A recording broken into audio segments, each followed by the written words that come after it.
Catholic Answers Live.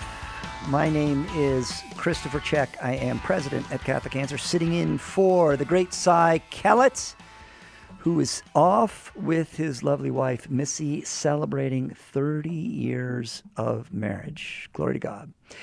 888-318-7884.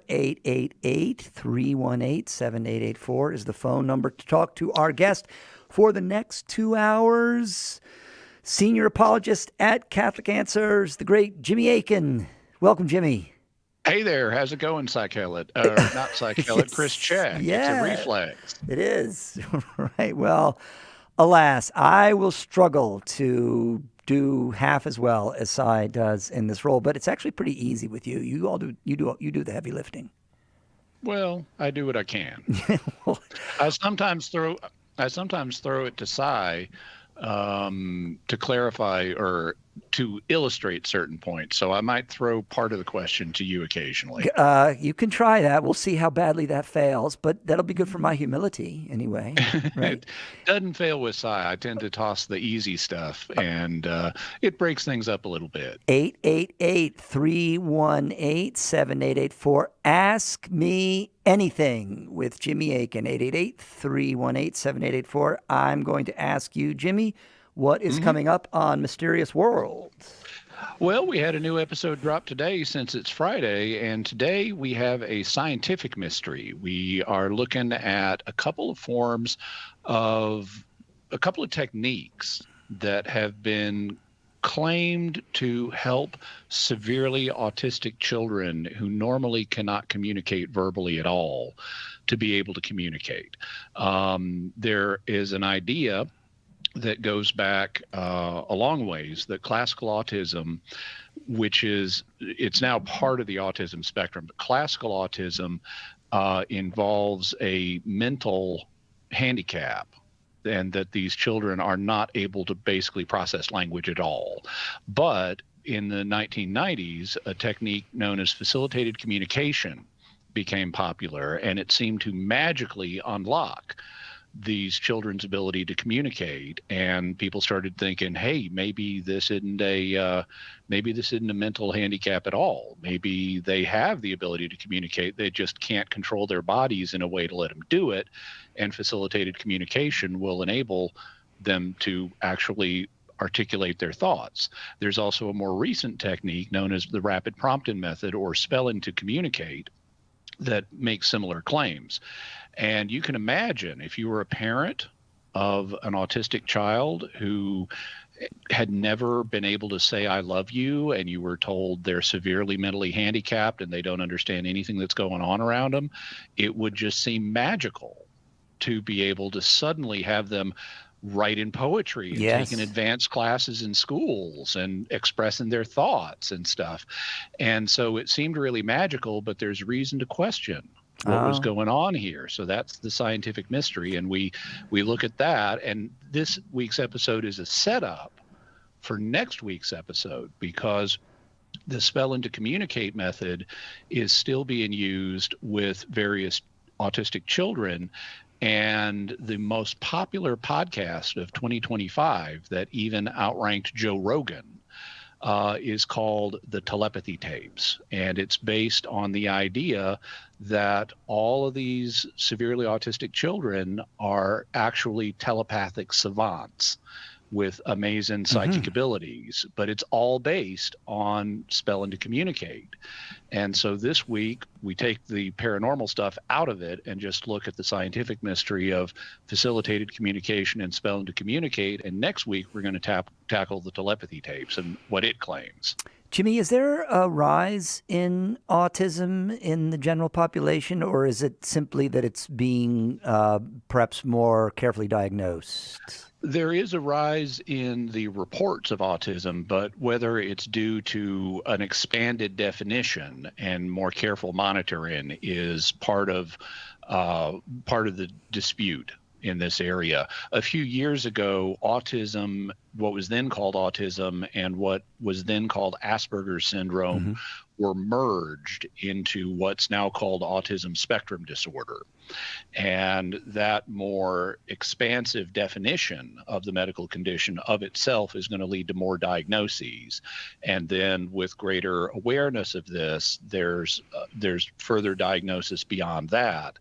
But whether there's actually a rise in the number of people who have classical autism, or whether it's a data artifact caused by greater monitoring and an expanded definition, is part of what the dispute is in this area.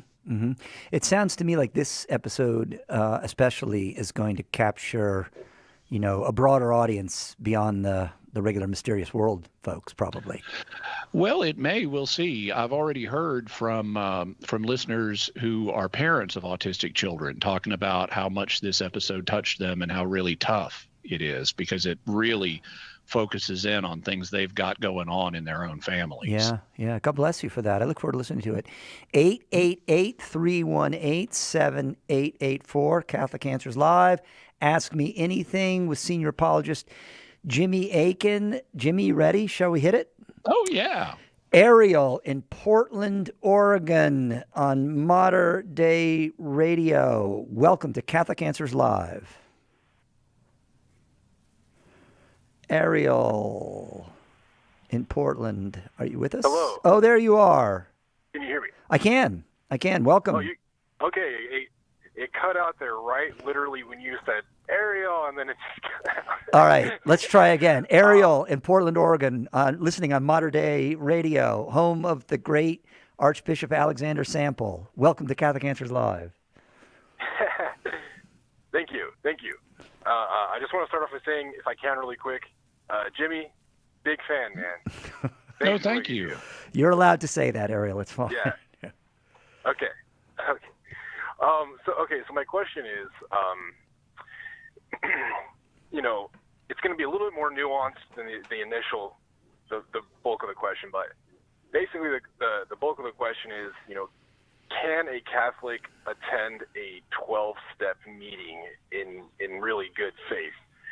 But the part that I really want to get the brass tacks with is, if you're familiar with 12-step programs at all, there is in general terms, a saying.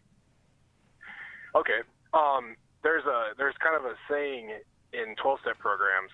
Well, it's not a saying. It's more like a requirement. It's what you hear here, let it stay here, right? So there's this idea that somebody comes to a 12-step meeting and they end up, they're going to be divulging things about themselves, and everybody needs to kind of keep their anonymity, right?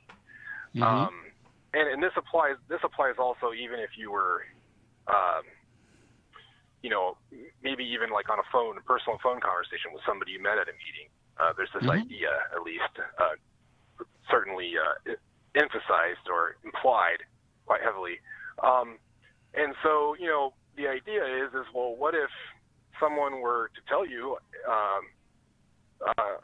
hey, I just robbed a bank, or, maybe a few years back I robbed a bank, and, I put somebody at gunpoint, and, I managed to actually steal some money and run off. So is there an ethical dilemma there with being a Catholic? And ultimately, can a Catholic adhere to that rule that they should keep people's anonymity no matter what? Okay, so there are a few things to say here. Now, the first thing is 12-step programs like Alcoholics Anonymous and Narconon and other things like that are meant to help people with addiction-related problems. And there's actually, some people find these very helpful and effective. I have some personal questions about, is this the only way to approach these problems? Are there other ways that might potentially be better?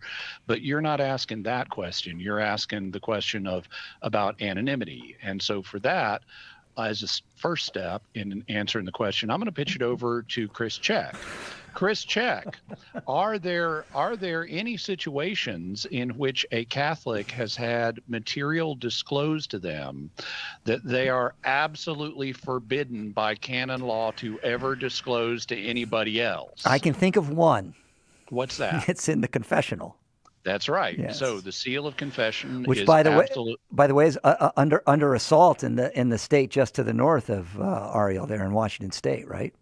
That there is that issue going on right now. But what this shows us is that there are situations in which the church recognizes the importance of ensuring absolute privacy for some people in some situations. Because if people knew that they were going to go to confession and the priest was going to blab what they said, well, then they wouldn't go to confession and they wouldn't be reconciled with God. So there are situations in which it's legitimate to give someone absolute confidentiality. Now, I'm not super familiar with the procedures in 12-step programs. I don't know if they're meant to be that strict or if it's more of a guideline of, just don't out people. I mean, like the reason it's called Alcoholics Anonymous is because they want to assure people who go to these meetings anonymity. And so just saying, just as a guideline, leave here what you've heard about here or ensure anonymity for other members of the group. That's principally dealing with their abuse situation, whether it's alcohol abuse or drug abuse or whatever it may be. I don't know if these programs extend it to other things like, oh yeah, I committed a bank robbery 10 years ago. But it seems to me that in principle, there is no, and this is recognized by the Catechism of the Catholic Church, there's no problem keeping people's secrets and speaking discreetly and avoiding disclosing things about people that have been revealed to you in confidence. I mean, I do that all the time. People come to me with sensitive questions, not here on the air, but they come to me and ask sensitive questions and I assure them confidentiality. Now, it thus seems to me that you could attend a 12-step meeting in good conscience, and then should a situation ever arise where you felt like maybe I need to say something about this, maybe I need to break confidentiality in this case, you could cross that bridge when you come to it. It wouldn't, if you think that this program is going to help you, you could still go and honor the general guideline, and you'd only be faced with the question of, do I need to break this guideline if the situation like this actually arises? So one of my favorite sayings is cross your bridges when you come to them. Don't try to figure everything out about every possible scenario in advance, especially because you may never encounter such a situation. No one may ever confess to a bank robbery or whatever. And even if they do, there's a second problem of how would you even prove it? Someone could be telling stories. Just because they said I did something doesn't mean it's true. And it doesn't mean law enforcement's going to follow up on it. There's also statutes of limitations, and there's all kinds of reasons why one might not want to report it to law enforcement, or why reporting it to law enforcement might not have any results. So there's just too many unknowns in this situation. And so I would say, if you think that this could benefit you, you could experiment with it, see if it does benefit you, and don't worry about hypothetical situations until you're actually in the middle of such a situation. How's that, Ariel? Yeah, no, that is like the best answer I think I pretty much could have hoped for. If we have time, I'd like to. Could I ask just a little particular? But I don't want to hold you guys up. Sure, go right ahead. Yep, absolutely. Okay. What is the follow-up? Now, Jimmy pretty much answered this already, but I just kind of want to know. It's almost more of a reiteration. Jimmy, you mentioned that there's actually a degree of confidentiality that you can think of the word that you can offer people just as a Catholic and not being a priest. And I was wondering, if you're at something like a 12-step meeting, where do you think the line would be? Where you would be like, okay, I gotta say something about this. Well, this is a little too far. Do you have? Okay. I hesitate to deal with hypothetical situations, but if I learned that someone was not in the past gravely harmed, but if someone is in the future likely to be gravely harmed, that's where I would start wondering about, do I have an obligation to speak up here? Because the past is the past, and God will deal with the past. He'll provide ultimate justice that transcends any human justice. So I wouldn't be as concerned about what people have done in the past. I would be more concerned about what they're going to do in the future. And if they're indicating that they're likely to go on a rampage and start killing people in the future, that's what I would be more concerned about. And, if I'm expected to provide confidentiality, that's where I would find the most difficulties. And I don't know that 12-step programs expect you to keep your mouth shut if someone's saying they think they're going to lose it and start killing people. That's something that I don't know that their guidelines even would require confidentiality for. So I would investigate more, but that's the kind of area where I would become more concerned about, do I need to speak up and say something?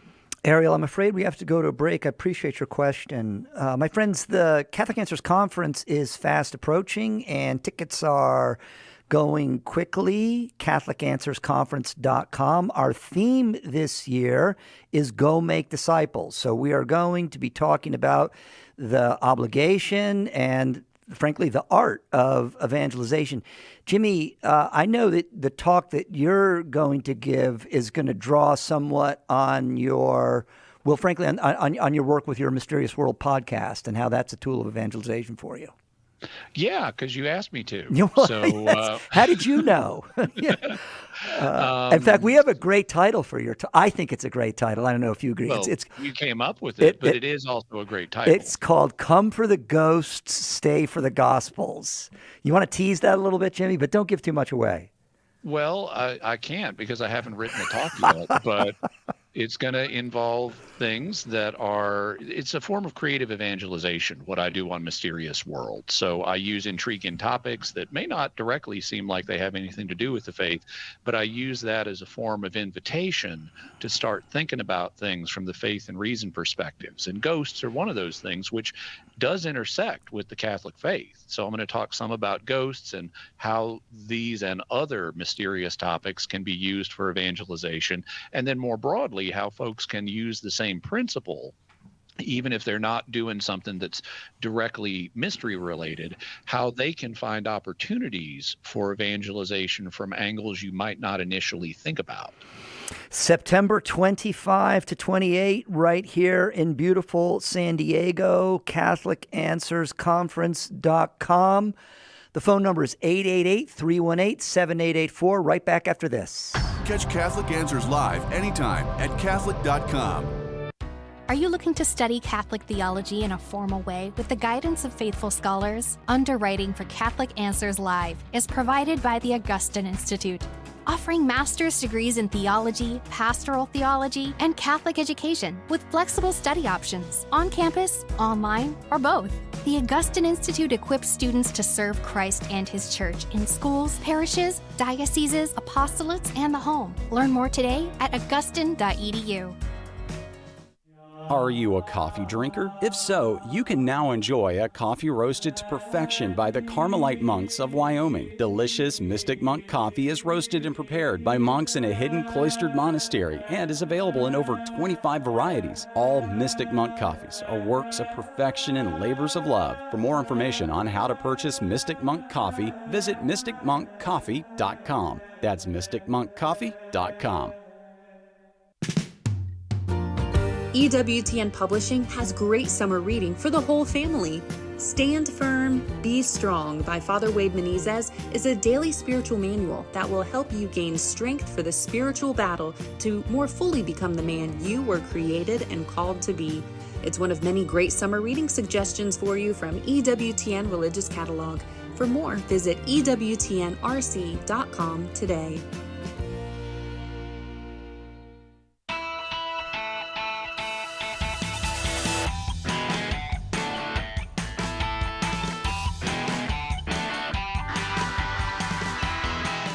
Catholic Answers Live, Chris Check sitting in for Cy Kellett, celebrating 30 years of his marriage. 888-318-7884. My guest, senior apologist Jimmy Akin, Ask Me Anything. Sean in Austin, Texas, listening on Spotify. Welcome to Catholic Answers Live, Sean. Hey, thanks for having me. I had a question. I been reading like the saints recently in like the early church, and sometimes it seems kind of like the saints in the early church are obviously like really hardcore. And sometimes it seems like the church has sort of like softened, I guess, and we as Christians have softened in like the 21st century. Is this like a development of like doctrine on our understanding of love and mercy, like God's love and mercy, or like how do we justify this? Are we just like a really bad generation, or? Well, I don't think we're a really bad generation necessarily compared to other generations. There are a few problems here. Now, number one, the Holy Spirit's working in every age of the church. And there are people today who are just as serious about their faith and just as hardcore as people in every other age of the church. There also are differences in how the faith gets applied in practice today compared to in the past.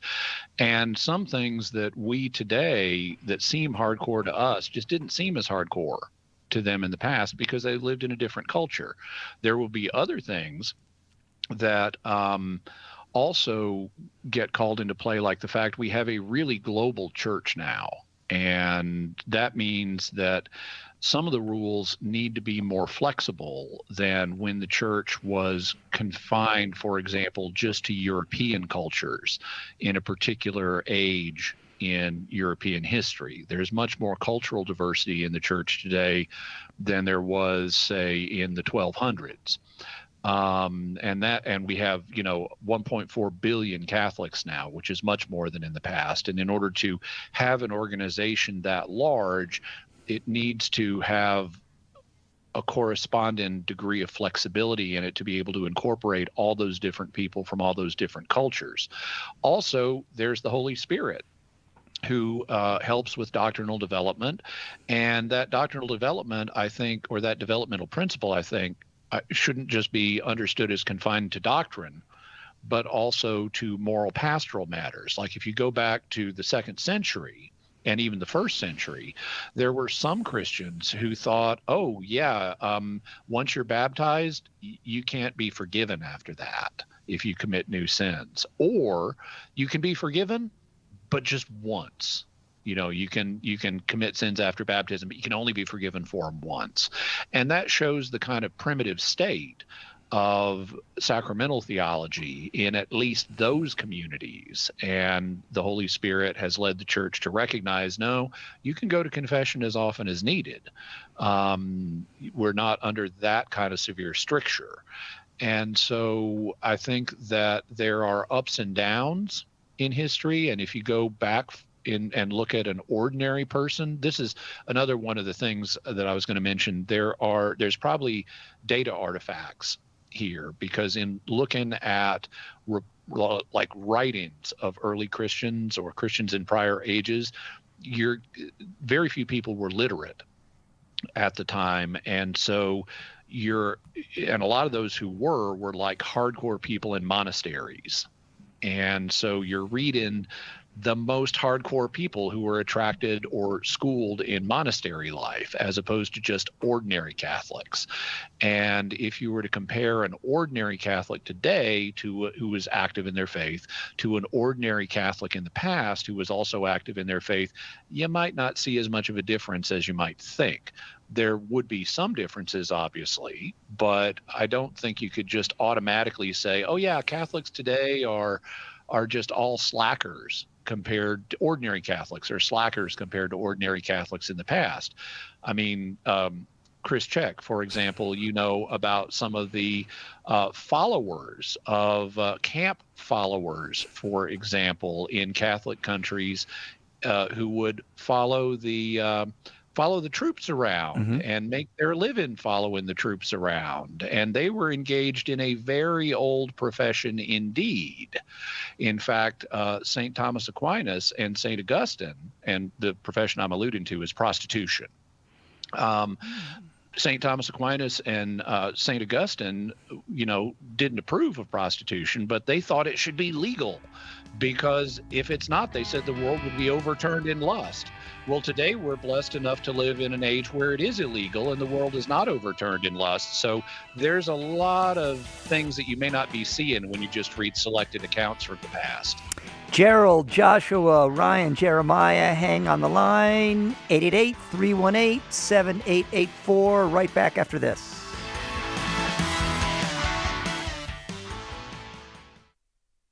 We hope that one of the things that we communicate here at Catholic Answers Live is that our Catholic faith allows us to be fully serious about all the problems we encounter in the church and in the world, but it also lets us have light hearts and maybe even mix in a bit of fun, and that is exactly what our good friend Joe Heschmeyer does in his popular podcast, Shameless Popery.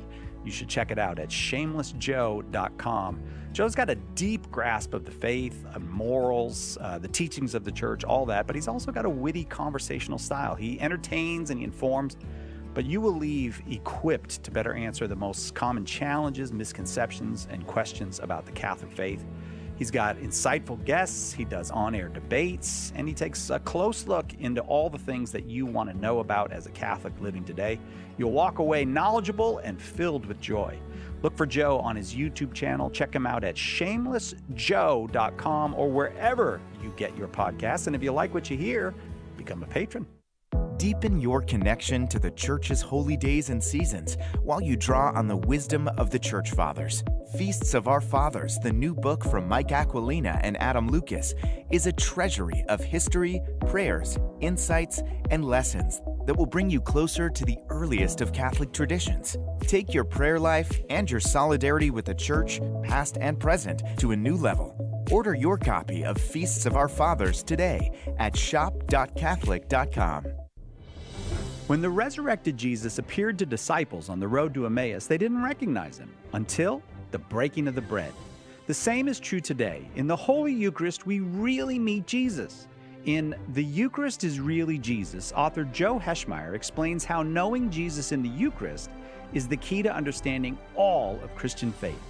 Order your copy of The Eucharist is Really Jesus today at shop.catholic.com or get it at a good Catholic bookstore.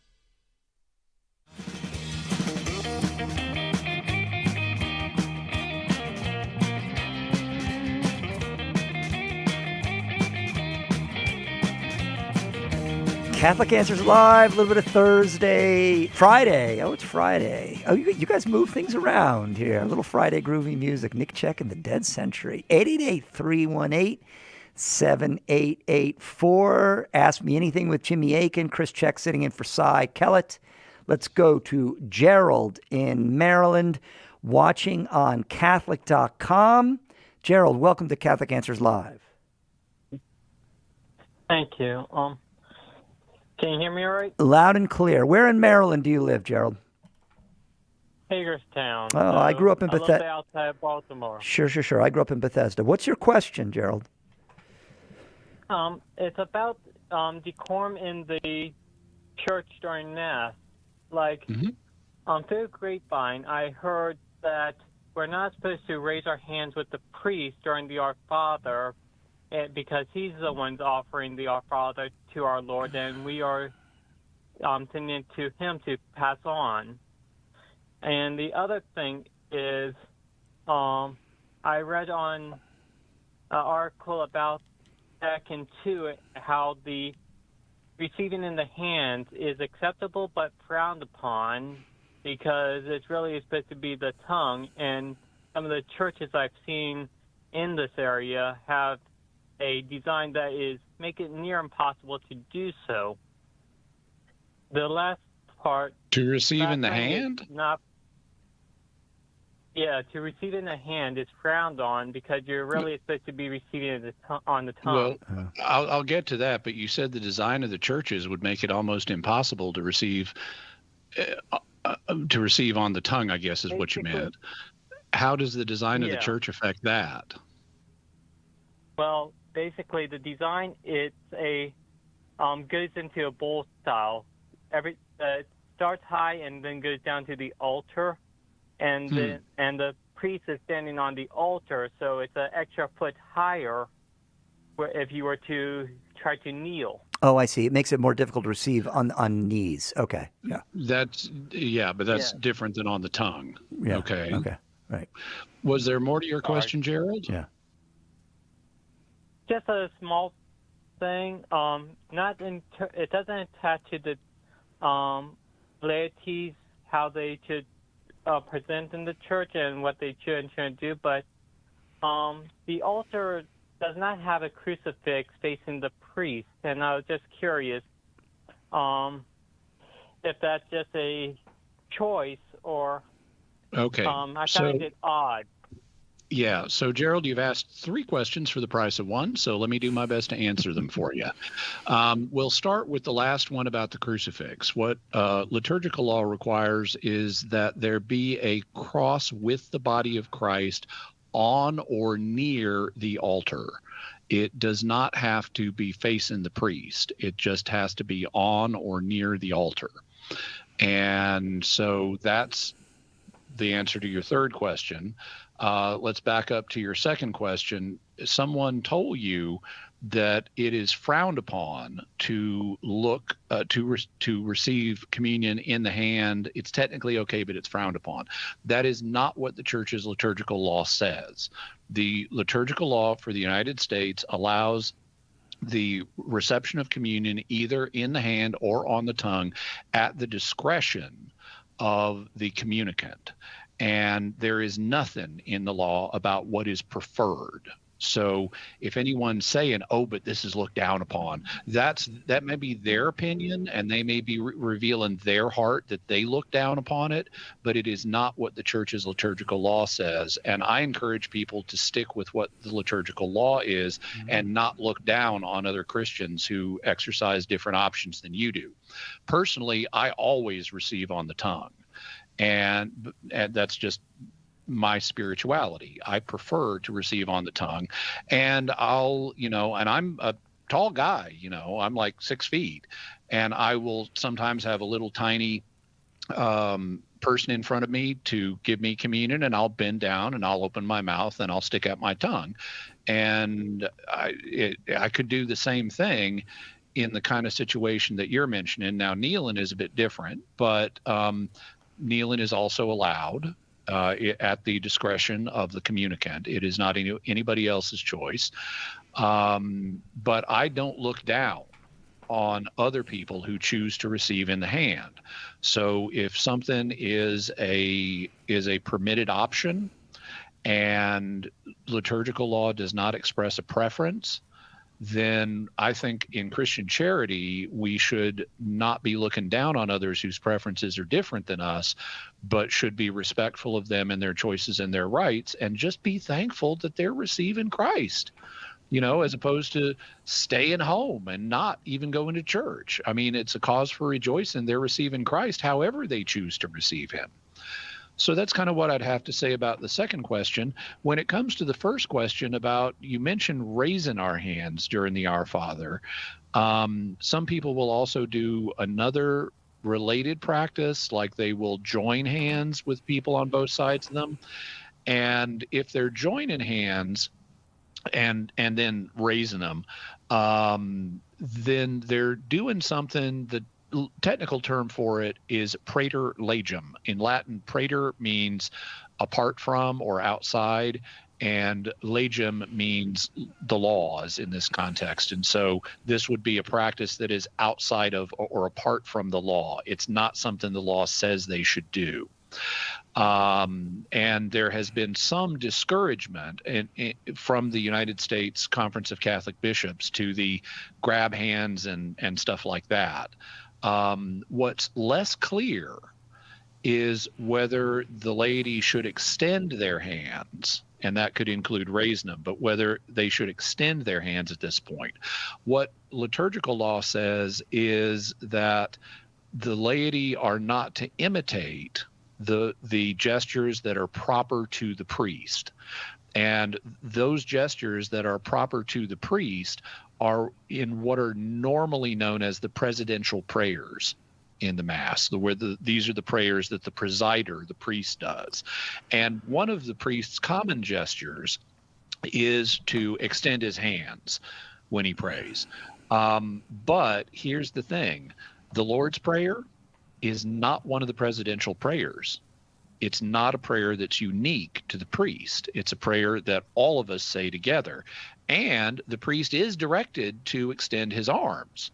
And this could just be an oversight on the part of the drafters of this part of the rite of the Mass, or it could be intentional. So I would say this is ambiguous as to whether the laity should extend their hands at this point. I don't think the way the law has been implemented that it's required that they extend their hands.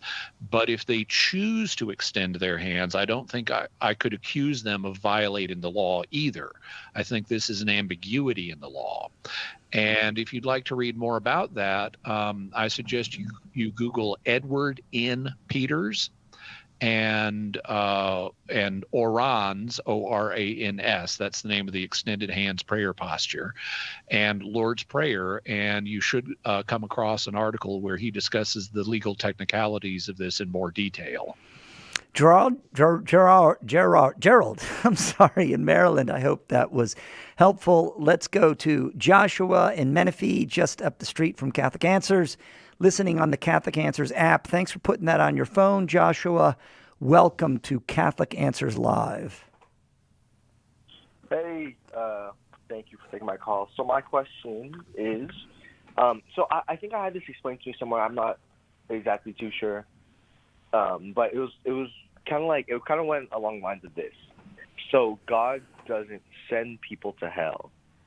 People choose to reject God, or people choose hell.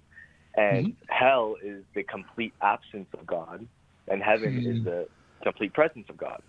So God respects their decision, and they, whether knowing it or not, they choose hell, and they don't get God. They get the complete absence of God. Some of that might be a little bit my thoughts. Some of it might have been explained to me. But I'm wondering, is that an accurate way to explain hell to people, especially like someone who might be like scared of, or like, like questioning, like, why would a loving God, send people, quote unquote, send people to? So yeah. Well, I would say this is not the language that's used in Scripture, but Scripture uses imagery that comes from a different cultural context than ours. One of the great concerns of the biblical writers is to portray God as if he's a great king, because in the ancient world, kings were the most powerful people. And so God's even more powerful than a king. So of course he's going to get analogized to a king.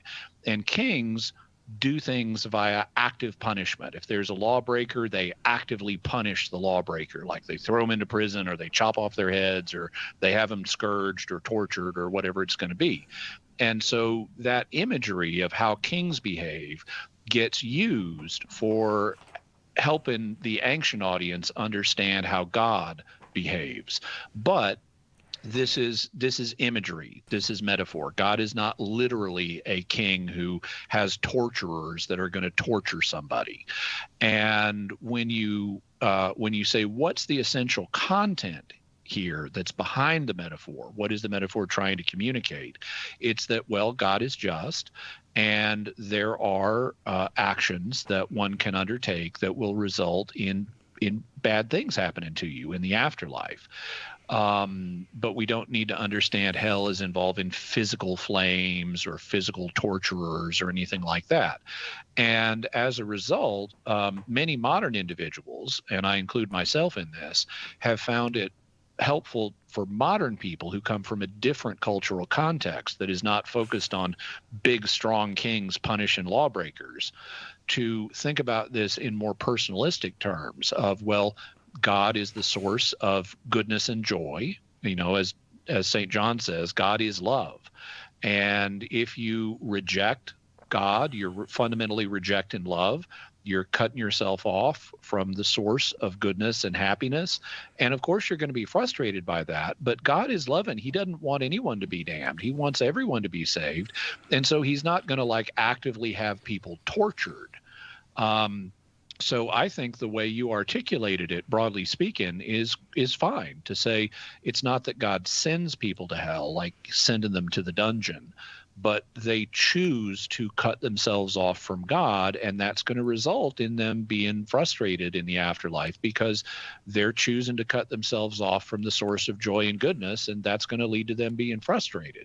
So I think that's a perfectly fine way to articulate this for a modern audience. Where I would tweak the language that you used a little bit is you said hell is the total absence of God, and heaven is the total presence of God. And I probably wouldn't use the word total in these contexts, because even someone who is in hell, they're not in spiritual union with God, but God can't be totally absent from any created reality because God is omnipresent. He's everywhere. And so he's going to have a relationship to every created reality. In fact, if he ceased having a relationship with a creature, that creature would cease to exist. They just vanish because God's initiative is required to keep us in existence. So even with the damned, God has a relationship. He may respect their choice. They don't want to be in spiritual union with him, but he does keep them in existence because he's promised them immortality.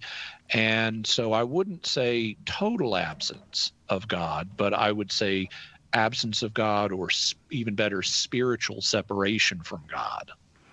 Joshua in Menifee, you're not very far away from us. I hope if you ever want to come down and watch the radio show, feel free to call and let us know, and we're happy to give you a tour. And maybe you'll join us for our upcoming conference, my friend, September 25th to the 28th here in San Diego. Our theme this year is Go Make Disciples. We're going to do something new this year that we've never done at a conference before. We're going to have laser light show? Well, I was thinking of that, Jimmy, but I actually have something better in mind. Okay. Now, if you think I'm wrong, we can try laser light show instead. But because the theme this year is Go Make Disciples, I want to do some practical training sessions in evangelization. So we're going to have some breakout sessions for the first time. We've never done breakout sessions before. Only it's going to be a fun twist. This is my super cool idea, Jimmy. You tell me if it's super cool or not. So we're going to have sessions on evangelizing Protestants. We're going to have one called Evangelizing on Your Doorstep, which will be, Jehovah's Witnesses and Mormons. Evangelizing unbelievers. Evangelizing someone you just met.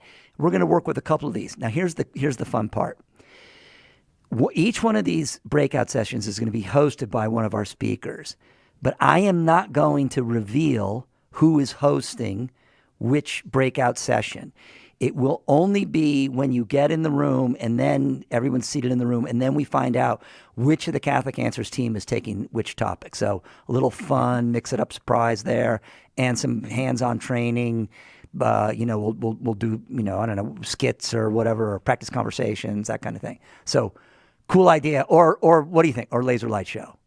I think some people will prefer what you just proposed, and I think some people would prefer a laser light show. Okay, I want to know the people who want to see the laser light show. You people who come to the conference and say, "I'd rather see a laser light show than the cool breakout sessions," and we'll have. Oh no, not that. The cool part of not knowing who's going to lead your breakout session. Oh, okay, all right.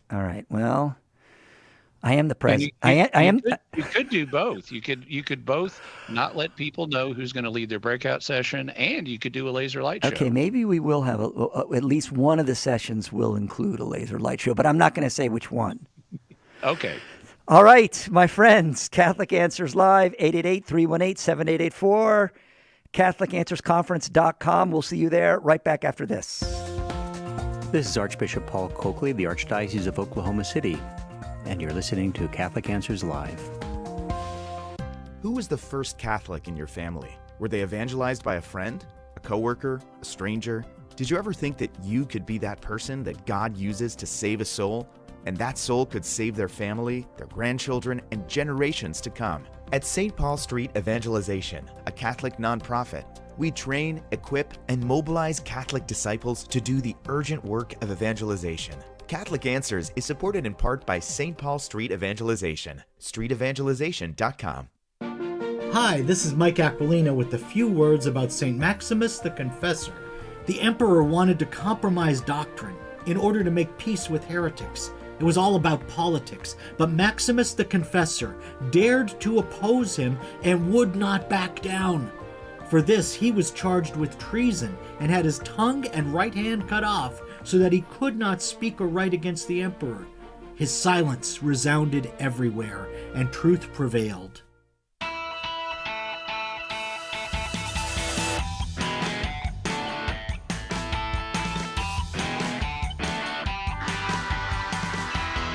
(888) 318-7884, Catholic Answers Live. My name is Chris Check. I am president at Catholic Answers. I am sitting in for the great Cy Kellett, who is off celebrating 30 years of marriage. Jimmy Akin is my guest. Let's go to Ryan in Midland, Texas, listening on the Catholic Answers app. Ryan, thanks for putting the Catholic Answers app on your phone. How can we help you today? Well, Jimmy, I actually had a question for you about a couple of episodes of Mysterious World I was listening to, and now, by the way, I'm a huge fan of that show, by the way. I listen to it every day now. Oh, wow. Thank you, because I don't produce it every day now. I mean, I produce it once a week. Nice. But glad you enjoy it. I was wondering, anytime.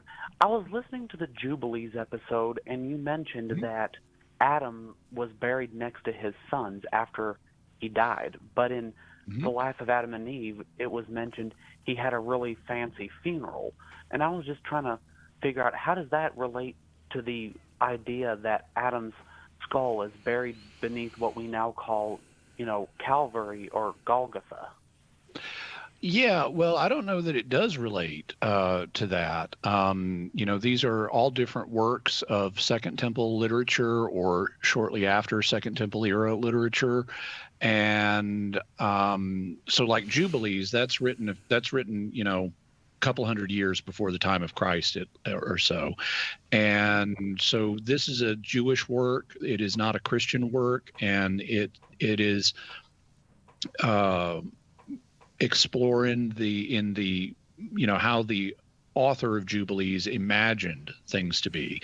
With The Life of Adam and Eve, it is a little more debatable. There's at least in that one a Christian interpolation into the book, and it's actually debated among scholars, is this Jewish or is this Christian? But neither one of these, as far as I recall, relates the issue of the burial of Adam to the tradition that Adam's was buried under Calvary. As far as I know, that's an idea that came up later in Christian history. I'm not aware of any very early sources that have that idea. And so I think it's an interesting idea that makes sense in terms of poetry. The place where Adam is buried, the man who cast mankind into the realm of death, is then the place where the man who rescues us from death, Jesus Christ, is crucified. I think that's an interesting poetic idea, but I don't think it has any I don't think we have good evidence for that historically. And I don't think we have good evidence for what it says in the Book of Jubilees or The Life of Adam and Eve, that any of that is historically accurate either. These are later imaginative works that were done by Jews and maybe Christians to try to explore themes that are found early on in the Bible. But I don't think we should consider these as reliable in the way Scripture is. And as Pope Pius XII pointed out, even the first 11 chapters of Genesis contained loads of metaphor. They still relate to history in a real way, but in Pius XII's words, they use simple and metaphorical language appropriate to a people but little cultured to communicate truths about human history. So I think that it would be a mistake to try to sort of treat it like a detective story and get all the pieces from these different works to line up and tell us what really happened. I don't think that's what this kind of literature is functioning as. It's not like a detective story with clues that we can put together. Chris Check, have you ever by any chance read The Life of Adam and Eve? I have not, in fact, read that or Jubilees, and now I realize this is another lacuna in my formation, and I have to pick them both up. I would recommend them to you. They're both very interesting. I particularly I like Jubilees, and it's got some fascinating stuff. I mean, did you know that there are like 8 classes of angels? 2 of the classes are circumcised, and the rest are not. Yeah, so you've got Jewish angels and Gentile angels. I believe that, yeah. But in The Life of Adam and Eve, it's an imaginative look at it. The story starts right after the expulsion from Eden. Mm-hmm. And then imagine yourself, you're Adam or Eve, and you've just been expelled from the garden, and everything is new, and you're like learning how to find food for the first time, and you're learning how to, what do you do? You're going to be crushed by guilt. Yeah. As soon as and especially Eve, she's going to be really crushed by guilt, and you're going to try to atone, and maybe God will let you back in, and all kinds of dilemmas that they face. And I think it's a really fascinating exercise of the imagination to put yourself in Adam and Eve's places, and what would they have done? And you really feel sympathy for them in this book as they struggle through life for the first time. No one's ever been buried before. No one's ever died before. No one's ever grown old before. And they're dealing with all these things with the knowledge that, man, we really messed up here. And it's a really touching tale and touching exercise of imagination. What do we know about the authorship of what you refer to as Second Temple literature there? Do we know anything about where it came from, or who the kind of person who would have written it? We know certain things. One of the things, and it depends on which work of literature you're talking about. So the Second Temple period is after they get back from the Babylonian exile, yes, and they build the second temple. The first temple was Solomon's, but the Babylonians tore that down. So they get back from the Babylonian exile. They build a new temple, which is the second temple, and that lasts up until AD 70, when the second temple gets destroyed. So the second temple era is the first few centuries before Christ, after the Babylonian exile, and then the first century up to AD 70, when the second temple is destroyed.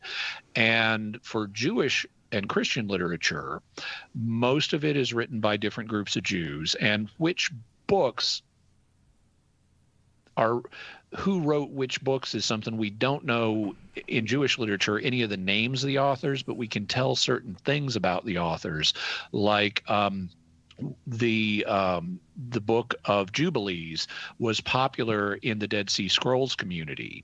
And one of the ways we can tell that is it's very, very particular about the kind of calendar that should be used.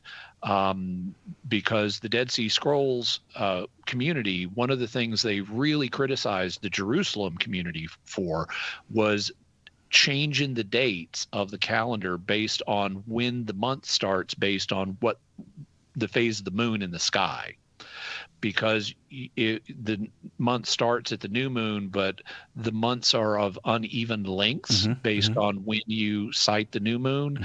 And so that means one year Passover could fall on a Wednesday, and another it could fall on a Sunday, and things like that. And the Dead Sea Scrolls community was really mad at the Jerusalem authorities for doing that. They thought you needed to use a 364-day calendar every year that would result in the feasts happening on the same day of the week every year. And that's the kind of calendar in Jubilees. Do you have a recommendation for a book to help someone through if he wanted to explore some of this I literature? would say a good starting point is the episodes I've been doing on Jimmy Akin's Mysterious World, on Jubilees and First Enoch and Life of Adam and Eve, and I have references in those episodes to where you can learn more. Jeremiah, James, Michael, Brett, Bob, hang on the line. We will be right back after this break.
Catholic Answers Live.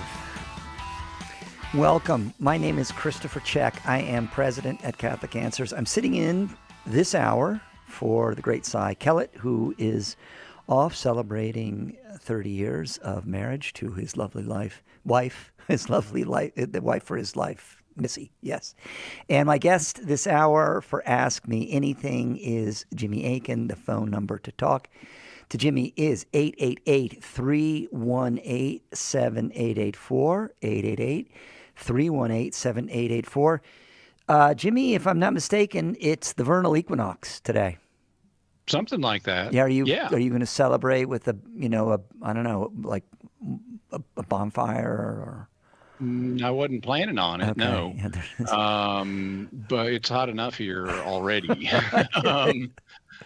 I think bonfires are more appropriate if you're going to do them for the winter solstice. Right, okay, yeah. All right. It's hard for me to keep my pagan holidays straight. Yeah. Uh-huh. Yeah. Yeah. Well, something connected to all that folks might be interested in is episode 365 of Jimmy Akin's Mysterious World, which I devoted to the mystery of the year, meaning the year itself, and how long people have been aware of the year and how they divide the year and where our months come from and the different ways of measuring the year, how we got our calendars. And there's some interesting things that some of them I know you would probably be aware of. Like, I'm sure you've noticed that the names of the months kind of get off, like September, septem, it means seven in Latin, but it's the 9th month. Yeah. October, octo means 8th, but it's the 10th month. November is 11, but it is 9. The 9th, but it's the 11th month, and then December, that would mean 10th, but it's the 12th month. And so there's some shenanigans in the history of the calendar, and we talk about all that stuff. And I've had people say, this was so much more fascinating than I realized it was going to be, because we take the year for granted. The vernal equinox does come close to the feast of John the Baptist. Which aligns with, of course, his I must decrease so he may increase. So now the days start to, so John starts to decrease, right, towards the birth of Christ, and he increases. And that's one that doesn't get quite the, I guess, cultural recognition, John the Baptist. So you're saying that the sun for the first half of the year, between the winter solstice and the summer solstice, is Christ, and then for the second half of the year, between the summer solstice and the winter solstice, the sun is John the Baptist? The sun is decreasing, right? And yes, exactly, something like that. Yeah. Okay. Yeah. Interesting theory. I think there is maybe a deliberate effort in what our friend Father Hugh used to call liturgical astrology, right? 888-318-7884. Ask Me Anything with Jimmy Akin. Bob in beautiful Oxnard, California. Welcome to Catholic Answers Live. Thanks. Do the sermons referenced in the book of Acts provide early evidence of resurrection appearances in a way that is somewhat similar to the Corinthian Creed? Well, I'd have to go through them. I thought you were going to ask, do they provide evidence of the resurrection of the dead? And the answer to that question is yes. That's mentioned in Paul's sermon to the Athenians in Acts chapter 17. But off the top of my head, I don't. In fact, I know they do, because there's kind of a progression. This is something scholars have noted. There's kind of a progression in the sermons in Acts, where they sort of start earlier in salvation history, and then as you go along, they tend to fill in more details about later. But even in salvation history, so there's a kind of progression in them. But even in that first sermon, the one that's preached by Peter on the day of Pentecost, he's talking figuratively rhetorically to the Jewish authorities, even if they're not there. He's saying, you crucified him, but God raised him from the dead, and he appeared to not everybody, but he appeared to us. And so even in that homily, my memory is that Peter does allude to the resurrection appearances. And of course, there is an on-camera resurrection appearance even earlier than that in Acts chapter 1, where Luke says that he appeared to the disciples over a period of 40 days. And then he has the resurrection appearance where the ascension happens. So we actually have resurrection appearance, multiple ones indicated, but one that specifically happens on camera. And then in the sermons, it also is discussed in at least the first one, and I'm pretty sure in later ones too. Now, you asked, is it comparable to the creed that we find in 1 Corinthians 15 of resurrection appearances? And I would say there is some overlap there, because you can deduce certain things, like, one of the things the creed says is he appeared to the 12 disciples, and well, Luke indicates that, but but Peter also says it in the Sermon on Pentecost. And so there is going to be some overlap with the 1 Corinthians 15 creed, but it's not going to repeat everything that's in that creed. Like, for example, that the creed mentions that at one point the Lord appeared to James, his brother, but that is not mentioned in any of the sermons in Acts. Also, if you're thinking about using the sermons apologetically, I'd have a caution here, because the way that that speeches occur in historical documents is different than the way speeches occur in modern historical works. Today, if you have someone quoted as given a speech, it's either word for word what they said, or it's really close to what they said. And we can do that in modern historical works because we had we have cameras, we have audio recorders, and we have transcripts of their speech, and we can quote them word for word. Even before modern recording equipment, though, there were a lot of people who we also have documents of what the person said, like Abraham Lincoln's Gettysburg Address. And there were also people who are skilled in stenography. And so you'd have reporters at the speeches of politicians. They'd be taking them down, not word for word, but close to word for word, and then they could print them. So in modern historical works, speeches are very close to what a person actually said. But in the ancient world, they didn't have that. There were no recording devices. Most people were not literate. Most of the time, they did not write down their speeches, and stenography was only in its beginning stages, and there were very, very few stenographers. And they tended to be in Rome, not in Israel and following the disciples around. So what ancient historians would do, and they talk about this, is instead of giving a word-for-word account, which was impossible for them, they would reconstruct a speech based on their understanding of what this person would have likely said. And so Luke knew Peter, who dominates the first half of Acts, and he knew Paul, who dominates the second half of Acts, and he understood the thought of Peter and Paul, but then he uses his understanding of their thought to reconstruct the kinds of things that they would have said on different occasions. So you shouldn't look at Acts, at the speeches in Acts, as if they're transcripts from an earlier time. Instead, they're reconstructions that were composed themselves at the same time as the book of Acts, which I date to the year AD 60. Whereas the 1 Corinthians 15 creed has to be from the AD 40s at the latest, and may even be from the AD 30s. Bob, I hope that's helpful. You're not very far away from us. Come down and visit sometime. Jimmy, your answer to Bob makes me think of the speeches in my favorite Roman historian, Livy, especially in the war with Hannibal, the great speeches that he has Hannibal give and the ones that Scipio gives, but also way earlier in Herodotus, like the speeches that Themistocles gives before the Battle of Marathon. And you read them and you think, wow, these guys were fantastic orators, but actually, in a sense, they had really good PR guys too, who were writing their version of the speech. Occasionally, there are exceptions. Occasionally, there are speeches that we actually do have records of that are word for word, but that's really rare. Normally, it's reconstructions. In the case, and people may wonder, well, what about Jesus's speeches? Well, Jesus gave his teachings in the form of what are called chaya, which basically means like it's a short anecdote. And you can even see how he made his teachings easy to memorize. He would put them in short forms like the first will be last and the last will be first. And it's very easy to memorize that as a saying. Similarly, he would tell parables, and parables are stories.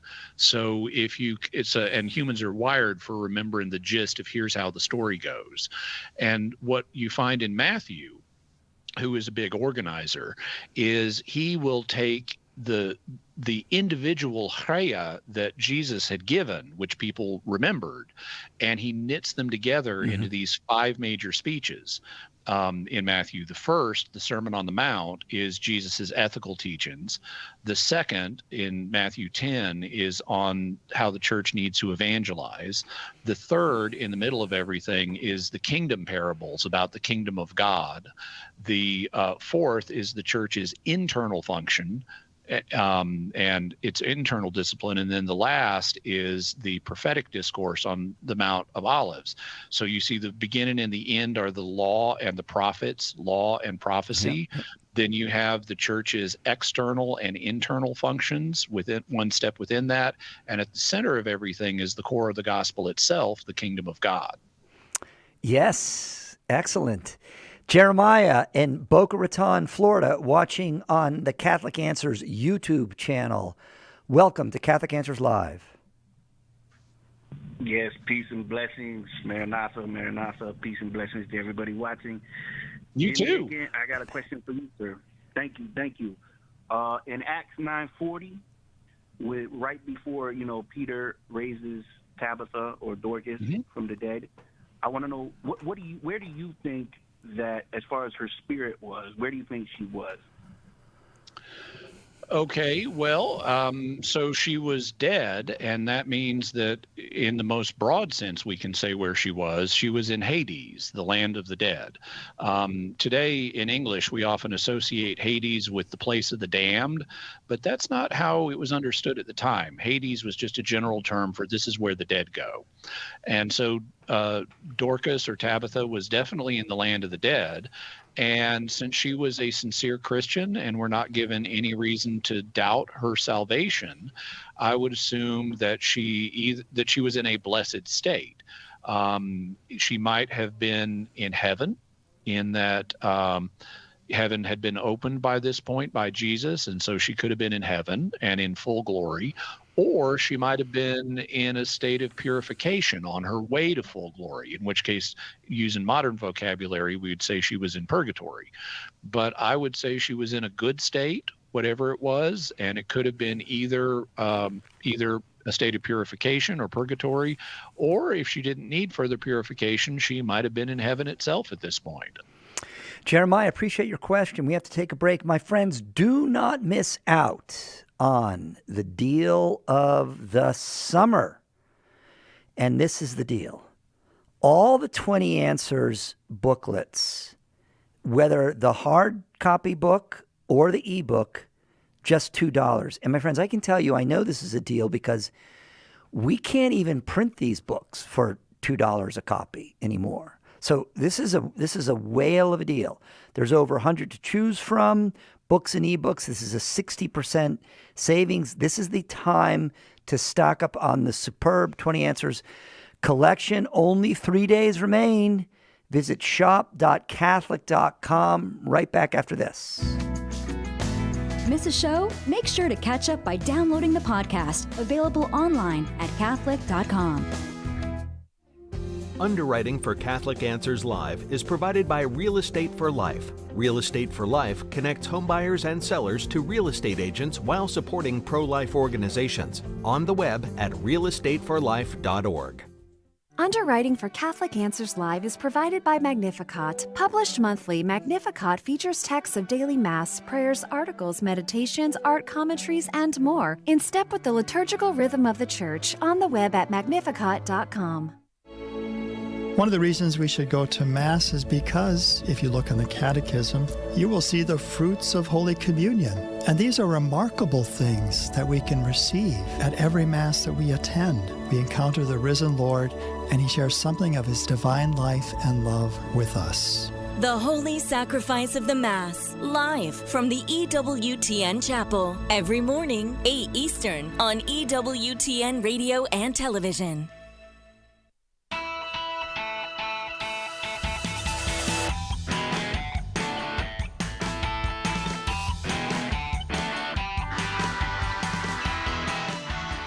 Eight 318-7884, 888-318-7884. This is a rare moment, my friends, in Ask Me Anything with Jimmy Akin.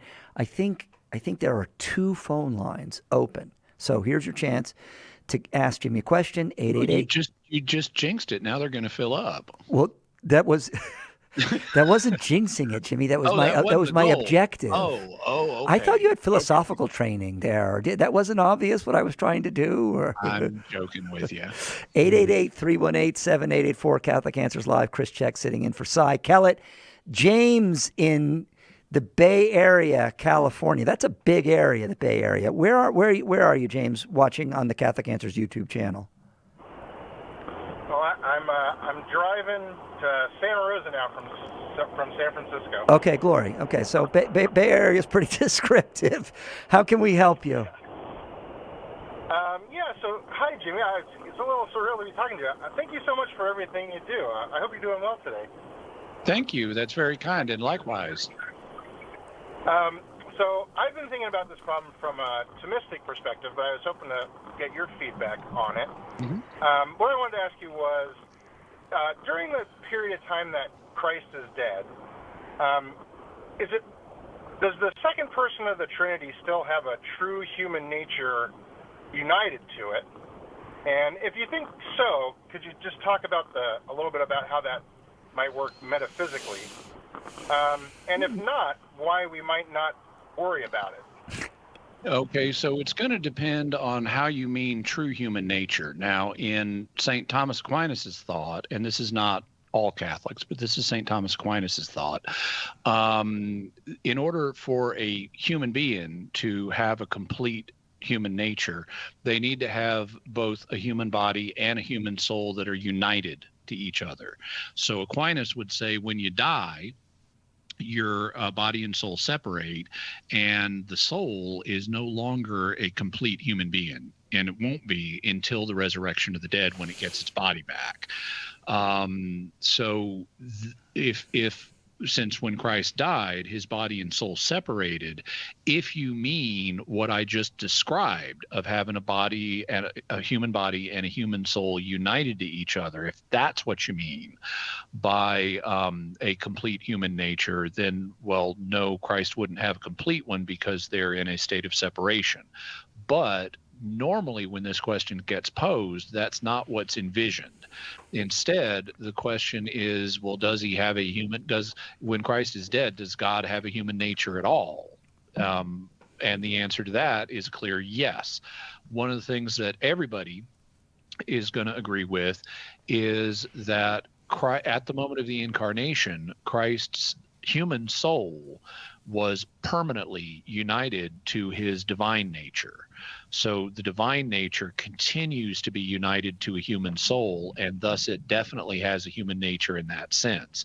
The question, if there is a question, is going to be more about the human body, which had become detached from Christ's human soul. And I could imagine someone saying, well, since it's detached from the human soul that makes it alive, it's not properly a human body anymore. Aquinas would say it becomes a corpse, which is not the same thing as a human body, which is alive. And so I could imagine someone saying, well, the body was temporarily detached from the divine nature because it was no longer attached to the soul. However, that does not seem to be the standard opinion. The standard opinion seems to be that Christ's body also continued to be united in some way to the divine nature. So on this model, the divine nature was still united to the human soul of Christ, and it was still united to the human body of Christ, even though the two were in separation from each other. There's actually some very interesting stuff on this from the time of St. Thomas Aquinas and down through the Council of Vienna, where they were really knotted up theologically about, well, how can we, is it Christ's body anymore if he's not in it? And is it just a corpse, or we don't want to say it's not Christ's body, but what's going on here? And this kind of came to a head at the Council of Vienna in the early 1300s. And they made some very interesting, very carefully phrased dogmatic definitions to try to deal with this issue. So I would recommend checking that out for more on this, but there's some very interesting high Middle Ages discussion of this subject going on at that period in history. James, is that a helpful answer? Yeah, thanks so much. If I have time, would you say a little bit more? So if it's not a true human nature, you think that it might be some other kind, or an incomplete, or something like that? Well, I think it depends on which theory is true so I'm not a Thomist, and so I would agree with St. Thomas Aquinas that you don't have a complete human being if they don't have a body in union with their soul. But it's going to depend then on the question of, is the divine nature united to both the corpse of Christ and to the human soul of Christ? If the answer to that question is yes, then there's a human nature that's there in its completeness. It's just not put together. It's not an integrated human nature. On the other hand, if you maintain that the divinity of Christ is united to his soul, but not to his corpse, then it would seem to me that he still has part of a human nature, namely the soul, but not the whole thing until the resurrection. James, I got to keep moving here. Come down and see us sometime. You're not so far away. Michael in Buffalo, New York, watching on the Catholic Answers YouTube channel. Welcome to Catholic Answers Live. Thank you for taking my call. It's such a pleasure to speak with you. Sure. I'm a catechist for adults, and frequently we've been getting more college-age kids, and they usually have no faith background at all, but are interested in learning about religion and the Catholic faith. And there's one thing that I've consistently seen that gives them a lot of trouble is original sin. Mm-hmm. And it's very hard for them to understand just the whole idea of this, and especially when you don't grow up with any kind of faith context in your life. And I was wondering how you would explain that to someone without any faith background. Well, the first thing I'd acknowledge, and I'll probably have to continue this on the other side of the break, but the first thing I'd acknowledge is that the term original sin is kind of misleading. The person who actually committed a sin was at the beginning of the human race. That was Adam. And we suffer from the effects of Adam's sin, but that's not the same thing as us personally sinning ourselves. And this is something that the Catechism of the Catholic Church acknowledges, that quote unquote original sin does not have the character of a personal fault in people after the time of Adam and Eve. This is something that's different in some Christian communities. In many Protestant communities, particularly among Calvinists, they think it does have the personal fault character. So God is, you inherited actual sin because of your ancestors, and God will justly punish you as a sinner. Not because you've personally sinned, but just because you're born in the human race. God will justly punish you because you literally inherited sin from your ancestral line. And that would be very unfair, because that's punishing the innocent. And that is not the Catholic Church's understanding. Instead, the Catholic Church understands that we inherit the effects of Adam's sin, but we don't inherit the sin itself. And I can see we're coming right up to the break, and so I'll explain on the other side of the break how you can articulate the effects that we experience for catechetical students. 888-318-7884. Chris Check sitting in for Cy Kellett. My friends, the Catholic Answers Conference is fast approaching. Join us here in San Diego, September 25 to 28. Chris Stefanik is our keynote speaker. We're also honored by the presence of Dr. David Anders of EWTN's Call to Communion, and another special guest, Steve Dawson, a St. Paul Street evangelization, and my brother, Father Paul Check, along with the whole Catholic Answers speaking team. Tickets are going fast, CatholicAnswersConference.com. Right back after this.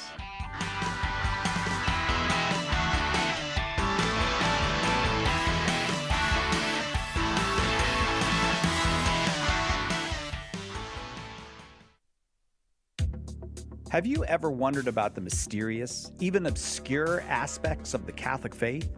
Dive into the Jimmy Akin podcast, where Jimmy brings together information from many fields as he pushes the boundaries of apologetics. Tune in today to the Jimmy Akin podcast, Mysteries of the Faith, a highly entertaining, informative, and at times humorous show that will help you grow in your faith. Visit JimmyAkinPodcast.com today to subscribe. Lots of people have big questions about Catholicism. It needs a big book of answers, and now it's got one. The Big Book of Catholic Answers is filled with helpful replies to more than 250 questions about the faith. Questions about God, salvation history, the Creed, the Bible, the list goes on and on. Order your copy of the Big Book of Catholic Answers today at shop.catholic.com or ask for it at a good Catholic bookstore near you. We hope that one of the things that we communicate here at Catholic Answers Live is that our Catholic faith allows us to be fully serious about all the problems we encounter in the church and in the world, but it also lets us have light hearts and maybe even mix in a bit of fun, and that is exactly what our good friend Joe Heschmeyer does in his popular podcast, Shameless Popery. You should check it out at shamelessjoe.com. Joe's got a deep grasp of the faith, morals, the teachings of the church, all that, but he's also got a witty conversational style. He entertains and he informs, but you will leave equipped to better answer the most common challenges, misconceptions, and questions about the Catholic faith. He's got insightful guests, he does on-air debates, and he takes a close look into all the things that you want to know about as a Catholic living today. You'll walk away knowledgeable and filled with joy. Look for Joe on his YouTube channel. Check him out at shamelessjoe.com or wherever you get your podcasts. And if you like what you hear, become a patron.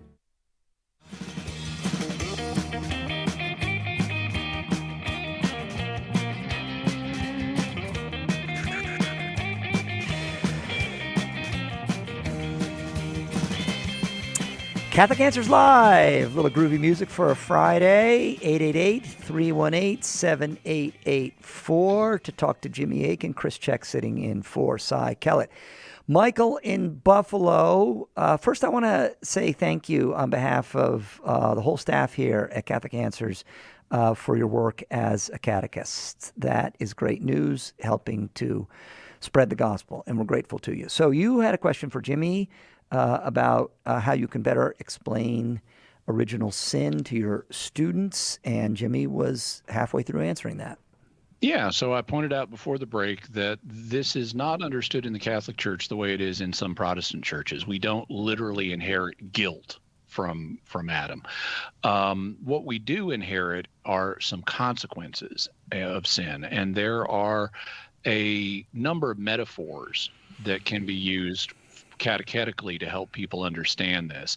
The fundamental thing, to say it non-metaphorically first, is when God created the human race, he gave mankind the spiritual grace needed to be in spiritual union with him, or sanctifying grace. This, he according to many accounts, theologically, he also gave other things. But one of the things he gave mankind was this original grace or original blessing. And so mankind was in spiritual union with God. When our first parents sinned, they lost that grace, and thus they were no longer in spiritual union with God. But they also damaged human nature in such a way that they could not pass this grace on to their children. Apparently, if they had never fallen into sin, then the original grace that they had would have been passed down from parent to child through natural propagation. But since they lost it, they were unable to do that. Human nature was damaged in such a way that even though our first parents, God willing, got that grace back for themselves, they could no longer pass it on. Now, you can use various, and we then reacquire the grace when we come to God and convert and are forgiven. God puts that grace, sanctifying grace, back in our souls, which has a number of beneficial effects. One of the things it does is it helps us fight the disordered desires that we inherited as a result of original sin. I sometimes, and so I'm trying to say all this before I get to the metaphors, but we therefore today, if you've come back to God and you're a Christian and you've been baptized and so forth, you actually technically don't have original sin. What you do have is the stain of original sin, which includes the temptations or disordered desires that will lead you to sin if you don't resist them. So that's kind of a general sketch in non-metaphorical terms of what we have. We're born without sanctifying grace, and we're born with disordered desires. When we convert, we gain sanctifying grace and therefore lose original sin, but we still have the disordered desires that we have to wrestle with over the course of the Christian life. But God gives us the grace to help us beat those disordered desires and grow in holiness. So that's the non-metaphorical version. How can we use illustrations to help people understand this? Well, one metaphor that is sometimes used is a gambling metaphor, where the idea is that a father has gotten a huge fortune that he would ordinarily pass on to his children. But if he does something stupid, like go out and gamble and loses the entire family fortune, then his kids are going to grow up in poverty. And he's not going to be able to pass the fortune on to him because he lost it through his own foolishness. And that's a metaphor that can help us understand the original blessing that our first parents had that they were then unable to pass on to us.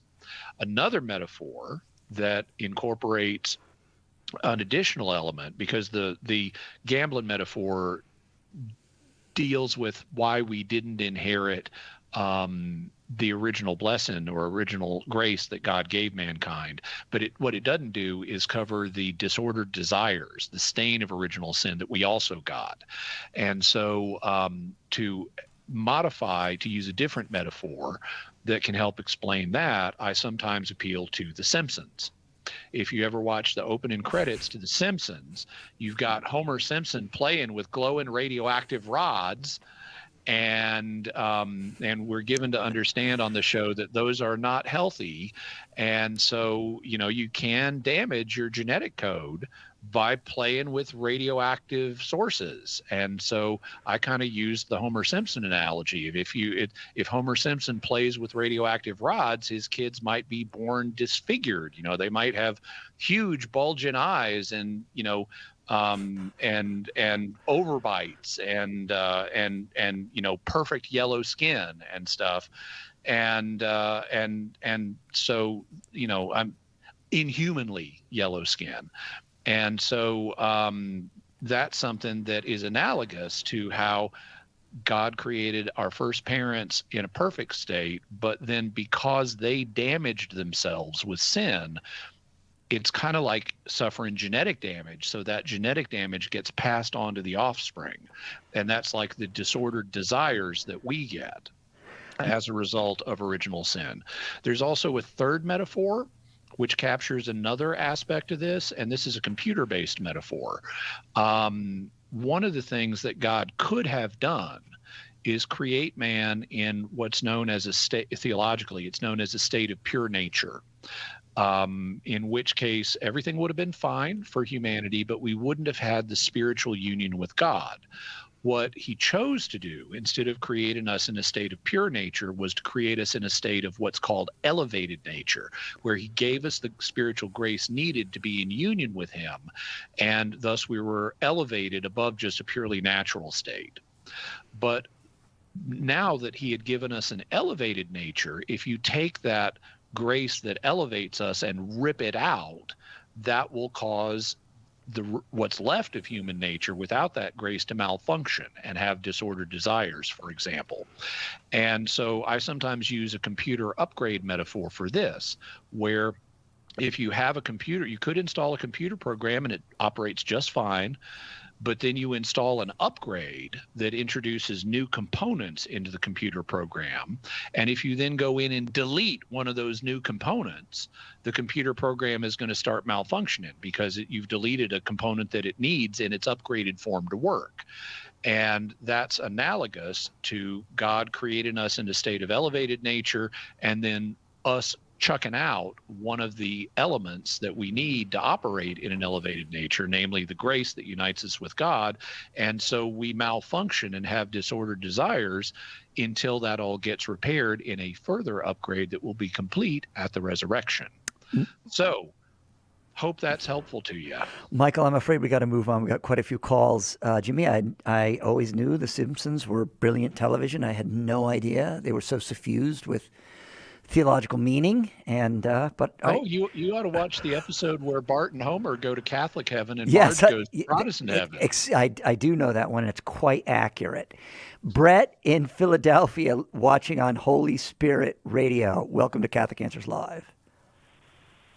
Thank you, Jimmy. A few calls ago, you mentioned that in an answer to a question about hell, that God promises us all immortality. Not that I don't believe you, but if you have time, I'd love to hear about when that is mentioned other than to followers of Christ. But anyway, if the presence of God is still in those in hell to any extent, and he keeps them alive, what is the purpose of that suffering? We believe that his permissive will allows suffering on earth as a result of our choices, our free will, and his ability to bring out some good from that. But it seems that neither of those ends could be achieved from this eternal suffering. Also, my fiance and I would love to invite you to our wedding in November. Oh, well, thank you. I don't know that I would be able to make it, but I appreciate the invitation. And congratulations on you and your fiance on getting married. Many happy years ahead, I hope. That's my wish and my prayer for y'all. In terms of your question, so the first one was, where does it indicate that even the damned are going to continue to exist? And this is mentioned in a few places in Scripture. One of them is in Daniel chapter 12, where it says that many who sleep in the dust will awaken, some to everlasting glory and some to everlasting shame. And so that would indicate that they don't just wake up and get annihilated. They're going to continue to have shame that is everlasting, and thus they must be there to experience that shame. You similarly, in the book of Revelation, have people cast into the second death, or the lake of fire, and we're told that the smoke of their torment goes up forever and ever, and they have no rest day or night. So that you could argue with the smoke goes up forever and ever, that wouldn't prove it. But the fact that John says they have no rest day or night implies ongoing existence. They don't just wake up, get thrown in the lake, and then they're annihilated. So those are a couple of passages. In terms of what's the purpose behind the suffering that they experience, well, we don't know. We know that God would not allow any evil if he wasn't going to bring a good out of it. And in this life, we can speculate on what good might come out of an evil, but we don't have the full picture, particularly about the afterlife. So we have to be cautious here. Now, there have been a variety of proposals that have been made over the course of Christian history about, well, what's the purpose of having the damned continue to exist, even though they're suffering? Well, one proposal that was common, and this idea was, for example, endorsed by St. Thomas Aquinas, is the glory of God, that he demonstrates his justice by giving these people a punishment that's commensurate with their sins. And since their sins are against an infinite God and they haven't repented of their sins, they have an infinite debt to pay. And the only way for a finite creature to pay off an infinite debt is to take an infinite amount of time. And so they need to stay in existence in order to fully satisfy the demands of God's justice. And so that's why they continue to exist. Now, that's one answer. It's not my preferred answer, but it's one that's out there. So you'll encounter that one. I think there are other ways to look at it, though. One of the things that a lot of people assume is that it would literally be better for someone not to exist than to exist in hell. And that's something that's open to challenge, because we don't have a good understanding of exactly how much suffering is involved.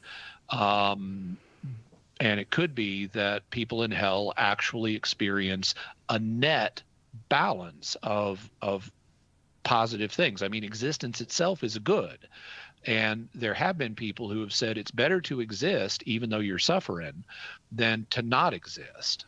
And it's kind of like better Socrates dissatisfied than a pig satisfied. It's better to have this higher good of existence or intellect like Socrates, even if you're unhappy, than to have a lower level of existence and be happy in it. So the idea is even a depressed Socrates is better than a happy pig because he has a higher nature. And people could say it's still better to exist even in hell than to not exist at all. And you can then debate, well, exactly how much good do people in hell have?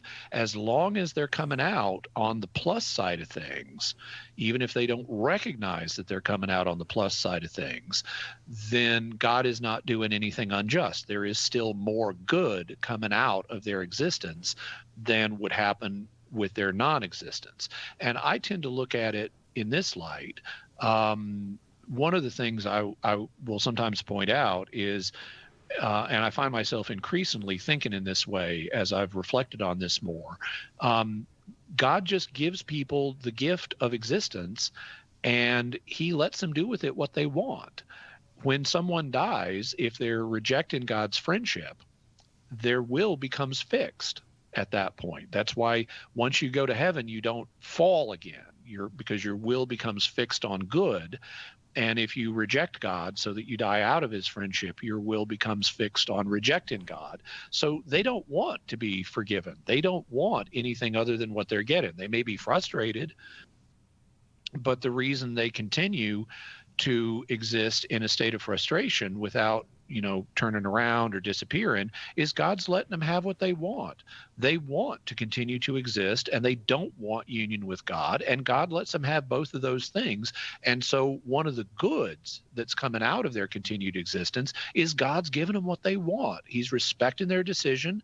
He's not overriding their decision. He's not choosing what's best for them. He's letting them exist and he's giving them exactly what they want, and that's a good. Brett, the Catholic Answer staff will be praying for you and your fiance as you prepare for marriage. And Rebecca, Timothy, Brett in Texas, stay on the line. We're going to get right to you right after this break. There's only one Catholic Answers Live.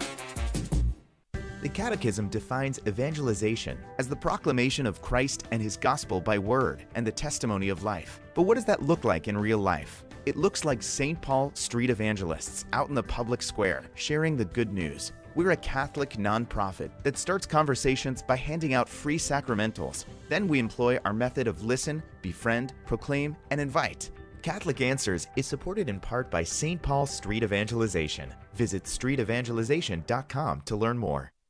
The wisdom of Mother Angelica. I told him about the woman who came to me and said her two children hadn't spoken to each other for 2 years. Their grandma died, and she was very wealthy. She left half to each one. She said they're arguing over a commode.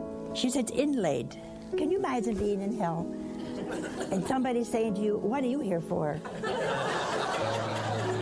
EWTN. Live truth. Live Catholic.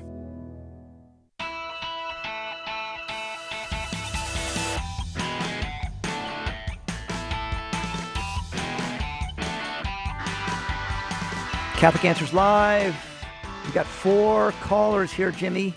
Let's go to Rebecca in Boise, Idaho, listening on the Great Salt and Light Radio Network. I was just in Boise last week. Rebecca, welcome to Catholic Answers Live. Well, thank you. My question is simple. I don't understand the Trinity. I don't see it in the Bible. And I've read the Nicene Creed. I read the whole thing in English translation. Okay. It didn't make sense of the whole concept. So I'm hoping for something that makes sense. Okay. Well, so there are a variety of passages in Scripture that can be used to document the different aspects of the Trinity. And we have, I don't know that I can go through all those on the air with you, but we have some material that may be of assistance.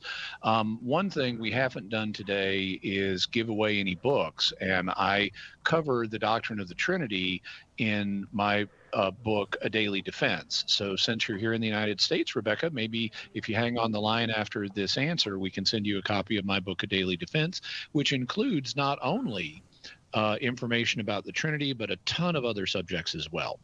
So what I'll do here in this call is focus on what is the Trinity and how can we understand it.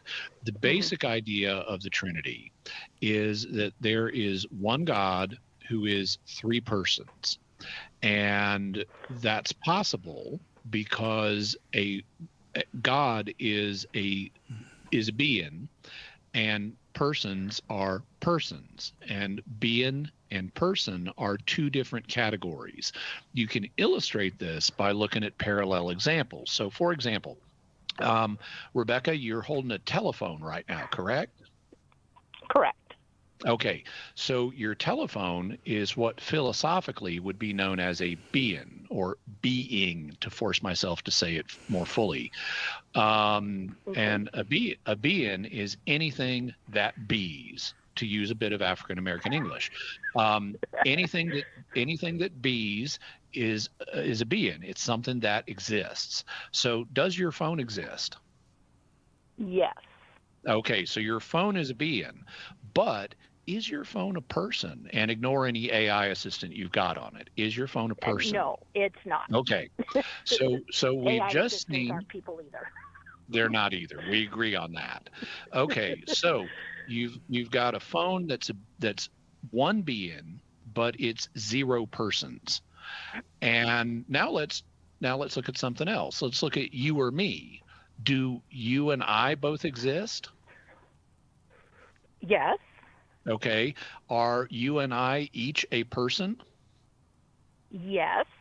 Okay. So some beings, like your phone, are one being but 0 persons. Other beings, like you and me, we're each one being who is one person. And what that shows us is that the category of being and the category of person are 2 different things that don't match up to each other in a one-to-one fashion.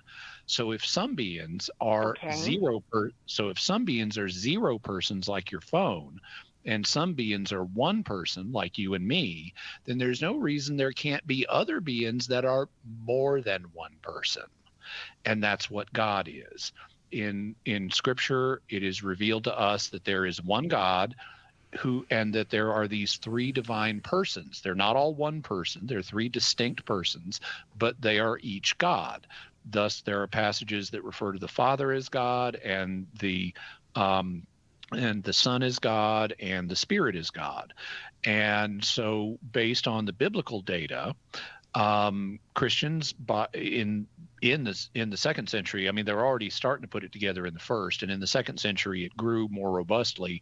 And then by the early 300s, Christians started to write it into the creeds to make the relationship between the Father, the Son, and the Holy Spirit clearer. Now, they were using the language of their day, which is why they didn't say it just the way I did. But that's the concept they're trying to articulate.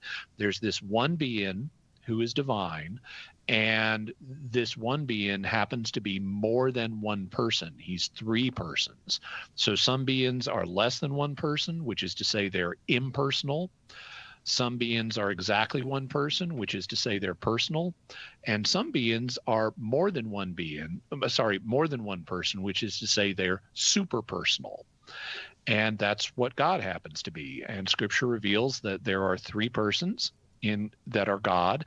And so that's the basics of the doctrine of the Trinity. What do we think, Rebecca? So what you're saying is that, just clarifying here, so a being does not only include people. Correct. It also includes anything that exists in the concept you're using here.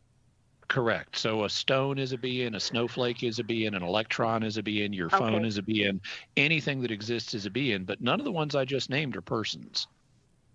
Right. See, my big problem with the concept of the Trinity is we say one God, three people. I see three people, and I don't see how different people can be the same person. And they're not. I see how a king sends an ambassador, and they're different people. Yeah. Even though the ambassador has the same goals, the same intentions, doing the king's work, they're different people. And that is the case in the Trinity. The Father, the Son, and the Holy Spirit are three different people. The Father is not the Son is not the Spirit, and the Spirit is not the Father. What they all have in common is they have the divine nature. So they all participate in this one being, but they are three distinct people. And it is a mistake to try to collapse them into being one person. So Christianity agrees with you that they are three distinct people. So you're absolutely right about the threeness that you're perceiving, and that threeness applies to the persons. Where the oneness comes in is the divine nature they share as the single supreme being. Okay, so what the Trinity means to you is not that there is one God with somehow three bodies. It's three people that share the same divine power, which is what makes them God. Yes. Yes, there may be a little bit more to it than that, but that's the essence. They have one divine nature, and they're one being, commonly called the supreme being, together. Because Scripture does emphasize, the oneness of God. They're, like they're pagan deities and stuff, but they're not the same kind. The Creator, it transcends any other being, and so there's one of these supreme beings, and there are three persons in the New Testament that are identified as that one being. Okay, thank you so much. Yeah, no problem. Rebecca, we're going to send you a couple of books that I think are going to be helpful to you. So please give your address to the call screener. Brett, Brisson, Sandra, Timothy, I'm sorry we did not get to you. If you want to send your questions to radio@catholic.com, we'll get an apologist to answer them. Otherwise, feel free to call next time we have Ask Me Anything. Jimmy, great job. Thank you. Always a joy. And Chris Check sitting in for Cy Kellett. Pray for Cy. He's enjoying a vacation, celebrating 30 years of marriage. Catholic Answers Live back in 46 hours. Did I do the math right there, Darren? God bless you all.